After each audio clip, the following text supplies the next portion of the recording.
Those who oppose letting Gazans escape war want Gazans to keep making war. After US President Trump's comments on allowing Gazans to leave, Israel's Prime Minister Netanyahu asked, "The actual idea of allowing Gazans who want to leave, I mean, what's wrong with that? They can leave, they can then come back. They can relocate and come back. What is wrong with that?" Israel's defense minister made the point even clearer. Countries like Spain, Ireland, Norway, and others, which have leveled false accusations and blood libels against Israel over its actions in Gaza, are legally obligated to allow any Gaza resident to enter their territory. Their hypocrisy will be exposed if they refuse to do so. Think about it.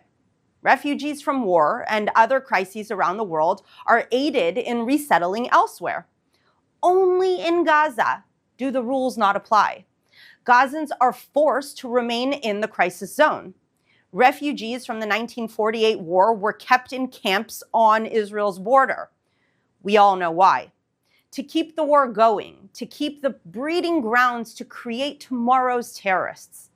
Instead of aiding Gazans in resettling safely, UNRWA's job has been and continues to be to keep them at war. The world must stop its hypocrisy, stop supporting UNRWA's forever refugee agenda, and stop using Gazans as pawns in a forever war to destroy Israel. Israel and the US say they'll stop Iran from obtaining nuclear weapons for its war on them both. The New York Times reported that Iran is preparing to race to a nuclear weapon. Israel's Prime Minister Netanyahu said, "Iran regularly says that their goal is not just to conquer the Jewish state, but the Middle East and go beyond that, also blackmailing the US with nuclear weapons." This is what US President Trump said. "We're not going to allow them to have a nuclear weapon. It's very simple." Iran calls Israel the little Satan. To Iran, the US is the great Satan. Iran tried to assassinate the leaders of Israel and the US. Iran is behind the Seven Front War to destroy Israel. Iran is also behind the deaths of 1,000 US and allied troops. Iran proxies like Shia groups in Syria and Iraq and the Houthis in Yemen have attacked Israel and the US since October 7th. As Prime Minister Netanyahu said best, "We are going to continue until we achieve victory over our enemies, who are also your enemies, because these people chant death to America and death to Israel. Our victory is your victory." Now let's take some questions from our audience watching live on social media. Thank you, Ashley. Our first question comes from Ed on YouTube. What do we know so far about the condition of our freed hostages, and what are your thoughts on this? So some of the hostages were kept in okay conditions. Some were kept in really bad conditions. So I cannot say one thing that will encompass every condition that every hostage was kept in. What we can say is, first and foremost, hostages being taken is not okay. Let's begin with that. I have seen people online trying to say, well, look at them. They're walking, they're breathing, they're fine. No, people are not supposed to be taken as hostage and captive in the first place. Secondly, there was limited access to food for all of them, some receiving as little as half a pita a day. Many of them came back significantly lighter in weight. Keith Siegel, for example, could barely walk on his own. 65-year-old healthy man that went into Gaza 15 months ago. We know about psychological torture, physical torture. Some were not treated. They had shrapnel in their body. They had been shot on October 7th. They were not treated properly.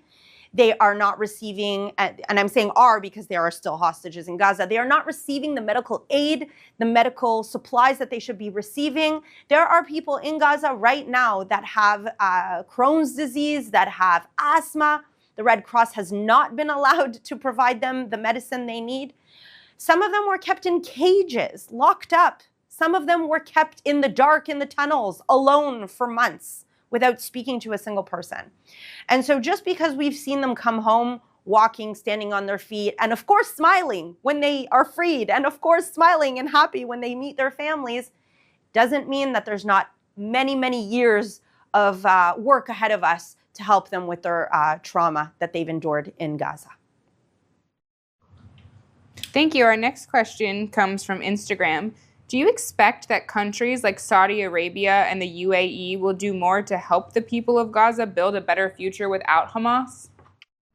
That's a great question, and one that I've actually asked myself for many, many years, even from before October 7th.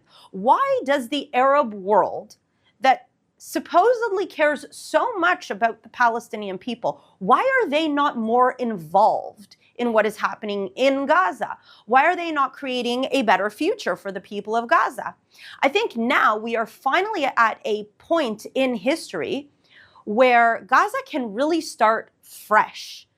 The Arab world, in my opinion, should come in and help make sure that Hamas does not control, that any radical jihadist organization does not control the Gaza Strip, so that the people who do want to live in peace can do so that the money that hopefully we should see come into Gaza to help rebuild Gaza will come from sources like Saudi and the UAE, and not Qatar and Turkey, countries that want to bring destruction to the state of Israel. I hope to see funds coming in from the Arab countries that want peace with Israel, that want stability in the region, that want to be in allyship against the evils of Iran. And so, yes, I do expect that Saudi and UAE and hopefully other countries in the region will prioritize Palestinian livelihood over destroying the state of Israel. Thank you. Our next question comes from YouTube. Do you think that President Trump's relocation plan will aid or hinder the vision that Israel has for the future of Gaza? So I've seen a lot of talk online and a lot of jokes and a lot of memes, of course, about Trump and his plan, because this plan is certainly very different to anything we've ever seen before, especially coming out of an American administration.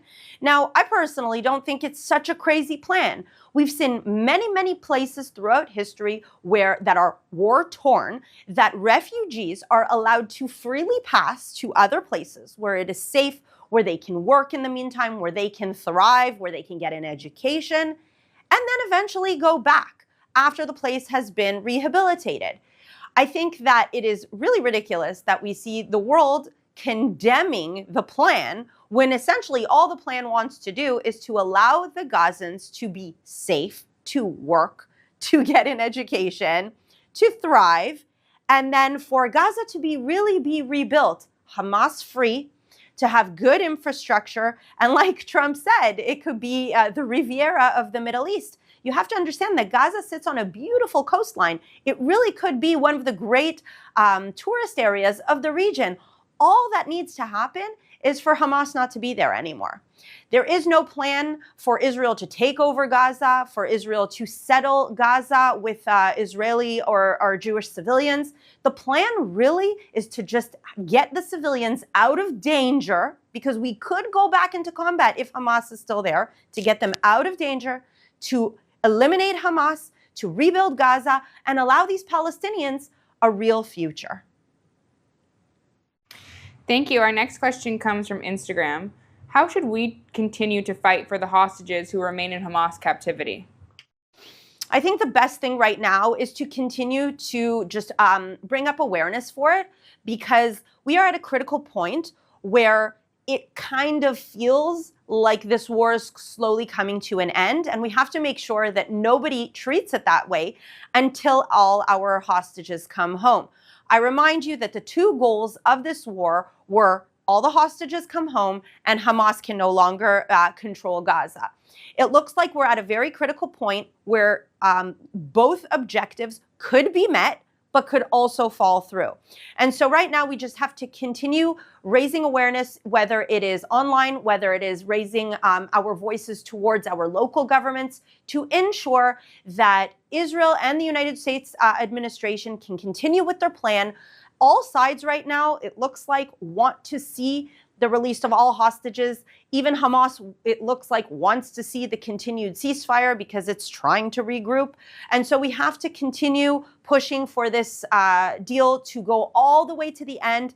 hopefully without the second and third phases going with hostages being released in rounds, as we've seen now. We would really prefer to see one time everybody released at once, and then we can really start talking about the day after in Gaza and how we can rebuild Gaza and provide a better future for everyone in the region.